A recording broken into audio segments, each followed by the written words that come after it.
चतुर्थ अध्याय। नारद जी स्वयं परम ज्ञानी थे। आप ब्रह्मा जी से ये सभी प्रश्न हम संसारी प्राणियों की भलाई के लिए कर रहे थे। अतः अब उन्होंने ब्रह्मा जी से पूछा, हे पितामह, अब आप कार्तिक मास में जो दीपदान किया जाता है उसका महात्म्य सुनाने की कृपा कीजिए। तो नारद जी का यह प्रश्न सुनकर ब्रह्मा जी बोले, हे पुत्र, दीप चाहे स्वर्ण का हो या चांदी का हो, तांबे का हो अथवा मिट्टी का हो, अपनी सामर्थ्य और श्रद्धा के अनुसार कार्तिक मास में दान अवश्य करना चाहिए। कार्तिक में दीपदान करने से समस्त पापों का नाश हो जाता है। दीपक भगवान की मूर्ति के आगे, तुलसी के समीप, ब्राह्मण के घर या वन में, वृक्ष के नीचे अथवा गौशाला या धर्मशाला के आले में संध्या को जलाया जाता है। दीपक घी का जलाएं अथवा तेल का, परंतु उसे पूरे मास तक जलाएं। ब्राह्मण के घर दीपक जलाने से अग्निष्टोम यज्ञ का फल प्राप्त होता है। जो ऊंचे स्थान अथवा स्तंभ पर दीप जलाते हैं उनके घर की वृद्धि होती है तथा वैकुंठ निवास मिलता है। दीप जलाते समय भगवान से प्रार्थना करें और कहें, भगवान, आपके ही निमित्त दीपक जलाता हूं। कार्तिक में मथुरा, माघ में प्रयाग और वैशाख में हरिद्वार में स्नान तथा निवास करें तो यह अत्यंत ही उत्तम है। जब सूर्य तुला, मकर अथवा राशि में हो उस समय किए जाने वाले नियम, व्रत, पूजा व दान बहुत उत्तम फल देते हैं। इन महीनों में किए हुए व्रत, दान व शुभ कार्यों से सब पापों का नाश हो जाता है। जिस प्रकार भगवान भास्कर के उदय होने से अंधकार का नाश हो जाता है और वज्र से पर्वत का, गरुड़ के भय से सांपों का, पवन से मेघ का, ध्यान से दुख का और सिंह के भय से मृगों का नाश हो जाता है, उसी प्रकार श्री मथुरा जी के दर्शन मात्र से ही सब पापों का खात्मा हो जाता है। कार्तिक मास में स्नान व जागरण, दीपदान, तुलसी सेवन, भगवान के मंदिर में मार्जन, झाड़ू लगाना, गाना, भगवान की कथा सुनना सुनाना, कीर्तन करना कराना, ये सब शुभ कार्य हैं। इनके करने से श्रेष्ठ फलों की प्राप्ति होती है। पूर्व जन्म के पापों को नष्ट करने के लिए भी कुछ न कुछ व्रत, दान, भजन, पूजन आदि करना अति उत्तम है। ब्रह्मा जी के मुख से पूर्व जन्म के पाप शब्द सुनकर नारद जी ने पूछा, हे विधाता, पूर्व जन्म के पाप किस प्रकार जाने जा सकते हैं? यह सुनने की इच्छा है, सो आप कृपा करके सुना दीजिए। ब्रह्मा जी बोले, हे पुत्र, पूर्व जन्म का ब्रह्म हत्यारा, क्षय रोगी और परिश्रीगमन करने वाला कोढ़ी बनता है। स्वर्ण चोर के नाखून खराब हो जाते हैं तथा मदिरा पीने वालों के दांत खराब हो जाते हैं। इस प्रकार मनुष्य के पूर्व जन्म के पापों को पहचाना जाता है। इस प्रकार के सभी पाप दान, तपस्या, कृच्छ, व्रतादि से निवारण हो जाते हैं। ब्रह्मा जी ने आगे कहा, अब हम कुछ व्रतादि बतलाते हैं। एक समय भोजन करने से तथा 3 दिन सायंकाल और 3 दिन प्रातःकाल भोजन करने को अतिकृच्छ व्रत कहते हैं। सायंकाल में 12 ग्रास और प्रातःकाल में 26 ग्रास अथवा 24 ग्रास खाने को भी अतिकृच्छ व्रत कहा जाता है। 3 दिन खाए और फिर 3 दिन उपवास करें तो यह भी अतिकृच्छ व्रत होता है। सायंकाल में 1 ग्रास और प्रातःकाल में 1 ग्रास, फिर 2 दिन बगैर मांगा हुआ तथा 2 दिन तक उपवास करें तो यह अति कृताक्ष व्रत कहलाता है। 21 दिन तक केवल दुग्ध या पानी पीता रहे तो यह कृच्छिद्रीकृत व्रत कहलाता है।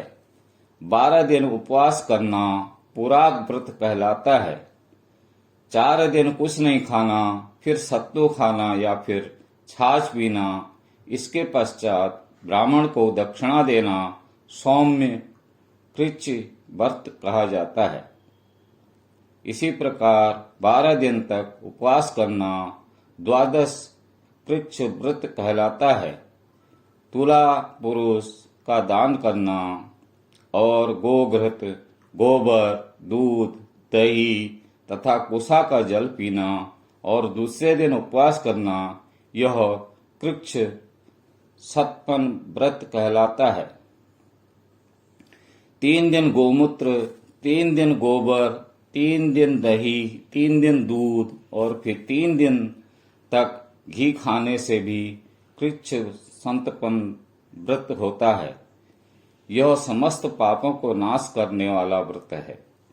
इसी प्रकार गूलर, कमल, बेल के पत्ते या कुसा का जल प्रतिदिन पीना भी उन कृच्छ व्रत है। 3 दिन तक उपवास करके ऊपर लिखी वस्तुओं को पिए तो पूर्ण कृच्छ व्रत होता है। पका हुआ दूध, घी और जल 1 दिन पिए और 1 दिन उपवास करें तो इसे तृप्त कृच्छ व्रत कहते हैं।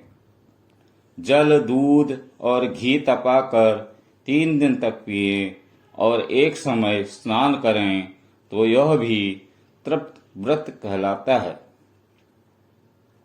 इसका प्रमाण पानी 8 तोला, दूध 12 तोला, घृत 4 तोला होना चाहिए। कार्तिक शुक्ला चतुर्दशी को भगवान का पूजन करना चाहिए। उस रात्रि को उपवास रखकर और कमर तक जल में खड़े रहकर रात्रि भर भजन करने को जल कृच्छ व्रत कहा गया है। जो इस व्रत को करता है वो वैकुंठ को प्राप्त कर लेता है। कार्तिक सुदी सप्तमी को घी खाकर फिर एकादशी को उपवास पैतामह कृच्छ व्रत कहा गया है। यह पैतामह कृच्छ व्रत करके दिन में भगवान श्री कृष्णचंद्र का पूजन करें तो करने वाला तीनों लोकों में पवित्र होकर वैकुंठ को प्राप्त कर लेता है। कार्तिक सुदी छठ से 3 दिन उपवास करने से महेंद्र कृच्छ व्रत हो जाता है। इसे करके मनुष्य दुर्लभ वैकुंठ में वास पाता है। 3 दिन अन्न भक्षण करने और 3 दिन उपवास करने से पत्र पंचक व्रत हो जाता है। इसे वैष्णव कृच्छ व्रत कहते हैं। यदि एकम से पंचमी तक केवल दही खाएं, फिर एकादशी तथा द्वादशी को भगवान का पूजन करें तो उसे परम कृच्छ व्रत कहा गया है। इसके करने से श्वेत द्वीप में वास मिलता है। जो शुक्ल पक्ष की एकम से प्रतिदिन 1-1 ग्रास कम करता है तथा अमावस्या को कुछ नहीं खाता तो यह चंद्रायण व्रत कहलाता है। 1 ग्रास 2 तोले अर्थात 25 ग्राम से लगभग मानना चाहिए। एक बार में जितना भोजन आसानी से मुंह में आ जाए उतना ही ग्रास होना चाहिए। कृष्ण पक्ष के आदि में 14 को 5 ग्रास और फिर प्रतिदिन 1-1 ग्रास बढ़ाकर एक पक्ष में 240 ग्रास पूरे करने चाहिए। इसे भी चंद्रायण व्रत कहते हैं। 2 सप्ताह गाय के 4 स्तनों का दूध पिए, फिर 7 दिन तक 2 स्तनों का दूध और फिर 6 दिन तक 1 स्तन का दूध पिए। फिर 3 दिन तक अन्न जल कुछ न लेकर केवल वायु ही सेवन करने से सोमपान नामक व्रत पूर्ण होता है। यह व्रत समस्त पापों का नाश करने वाला है। गेहूं तथा चावल की कांजी, दही, दूध, घी, जल और पंचगव्य तथा निम्नलिखित सब चीजें नियम पूर्वक कार्तिक मास में खाने से भी साप्ताहिक कृच्छ व्रत होता है। इस व्रत को करने वाले को श्री विष्णु लोक की प्राप्ति हो जाती है। बेल, पलाश, गूलर का काढ़ा और गर्म दूध पीकर एकादशी व्रत करने वाला द्वादशी को पारण करें तो निश्चय ही वैकुंठ में स्थान प्राप्त करता है। जो व्यक्ति कार्तिक सुदी सप्तमी, अष्टमी, नवमी और दशमी को जल कमल खाए फिर एकादशी को उपवास करे तो यह लक्ष्मी व्रत कहलाता है।